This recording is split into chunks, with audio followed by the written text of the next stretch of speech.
한번 풀어보도록 하겠습니다. 17번 문제는 공통연의 방정식을 응용하는 문제인데 얘는 보시면 자, 일단 문제부터 한번 읽어보겠습니다. 원에 선분 AB를 접는 선으로 하여 접어서 새로 생긴 원이라고 되어 있죠. 자, 그럼 여기서 일단 해볼게요. 자, 그럼 얘는 선분 AB라는 게 이제 원의 일부분을 이용해서 새롭게 원을 만들겠다라는 건데, 여기서 우리가 결론을 뭐라고 할 수가 있냐면, 자, 원의 일부분을, 어떤 원의 일부분을 통해서 만들면, 일부분을 가지고 새로운 원을 만들면, 결론을 말씀드리면 얘는 기존의 원과 원래 원과 같은 크기의 원이 만들어져야 됩니다. 항상 얘 같은 경우에는 원래 원과 같은 크기의 원이 만들어져야겠다라는 거 체크하셨죠? 그죠? 자, 그러면은 이런 뜻이 됩니다. 이 문제 같은 경우에는. 이 문제는 어떤 뜻이 되냐면, 얘는, 잘 봐. 쌤이 여기서요, 여기서부터 요까지를 이렇게 해가지고, 여기를 선분 AB로 잡은 거예요. 지금 여기 빨간 선을.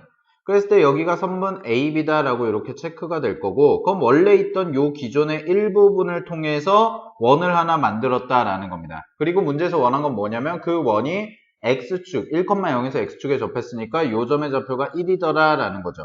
그죠? 자, 그러면 원의 일부분을 통해서 만들어진 새로운 원은 항상 기존의 원의 크기와 어때야 되냐면 똑같아야 되기 때문에 얘 같은 경우에는 접하는 X좌표가 1이 될 거고요. 그 다음에 반지름의 크기도 똑같이 2가 되는 거니까 이 친구 같은 경우에는 중심의 좌표가 어떻게 되는 거냐면 중심의 좌표가 여기서 체크를 해보시게 되면 이렇게 되겠죠. 그죠? 그래서 이 원의 중심의 좌표는 여기와 여기가 되는 거니까 어디가 되냐면 1,2다라는 원이 생길 겁니다. 됐니? 그래서 이 원의 방정식 같은 경우에는 중심의 좌표가 1,2이기 때문에 x-1의 제곱 더하기 y-2의 전체 제곱이 되고요. 얘가 4와 같다라는 원이 나올 겁니다. 되었습니까? 그 다음에 잘 봐. 자, 이제 그 다음에 중요한 게 뭐냐면 그러면은 여기 생기는 이제 선분 AB 여기를 직선으로 한번 그려볼게요. 여기 생기는 이제 선분 AB 있죠. 선분 AB, 요 노란 선, 요거.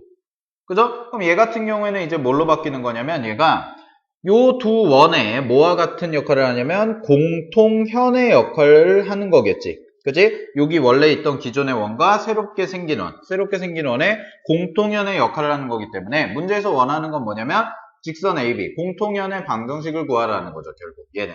직선 AB의 방정식은 우리가 공통연의 방정식일 거다라고 얘기를 할 수가 있을 겁니다. 공통연의 방정식일 거다. 됐니? 그럼 공통연의 방정식을 구하시면 되니까요.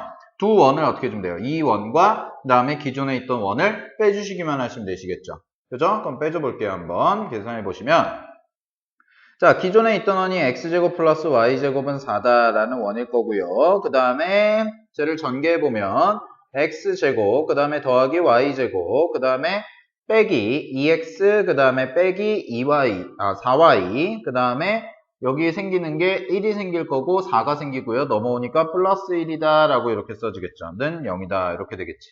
그치? 그 다음에 얘 같은 경우에도 여기를 뭐 마이너스로 바꿔준 다음에 넘기셔서 는 0이다 라고 이렇게 써주시면 되겠죠? 그죠? 그럼 공통연의 방정식 같은 경우에는 이거 두 개를 뭐 하면 돼요? 이거 두 개를 그냥 변변 빼주시면 되기 때문에 요거가 지워지겠죠. 그죠? 그럼 빼줘보시게 되면 식이 어떻게 나오냐면 2x 플러스 4y 그 다음에 얘에서 얘를 빼시면 마이너스 5는 0이다 라고 해서 이렇게 식이 나올 겁니다. 됐니? 그래서 답은 몇 번이 되냐면 2번이다 라고 이렇게 체크해 주시면 되겠죠. 되셨습니까? 자, 문제에서 AB의 기울기가 음수라고 했기 때문에 사실 원이 여기 하나 생길 수도 있지만 다른 쪽에도 다른 쪽에도 생길 수가 있죠. 그죠? 근데 그거 같은 경우에는 우리 요 밑에 쪽에 생길 수가 있는데 이 밑에 쪽에 생기는 거는 우리가 기울기가 음수가 아니라 양수가 되는 점이기 때문에 걔는 제외를 하고 요 그림만 우리가 쓸 수가 있을 겁니다. 되셨습니까? 자, 그래서 답은 몇 번이다? 2번이다. 이렇게 체크해 주시면 되겠죠. 그죠? 자, 그래서 이 문제 같은 경우에도 좀 공부할 가치가 있는 문제이기 때문에 자, 원의 일부분을 통해서 만들어진 새로운 원은 항상 원래 원의 크기와 어떻게 돼야겠다? 같은 크기의 원이 돼야지만 요 일부분이 그대로 원이 그려지더라라는 겁니다. 아시겠죠? 자, 그러면은 다음 문제로 넘어가 보도록 하겠습니다.